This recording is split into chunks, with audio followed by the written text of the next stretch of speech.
রসুলের কথায় পড়বো মাদ্রাসায়, আমি পড়বো মাদ্রাসায়, পড়বো মাদ্রাসায়, আমি পড়বো মাদ্রাসায়।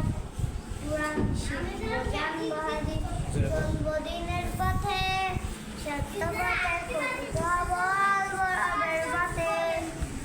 কোরআন শিখবো, জানবো হাদিস, চলবো দিনের পথে,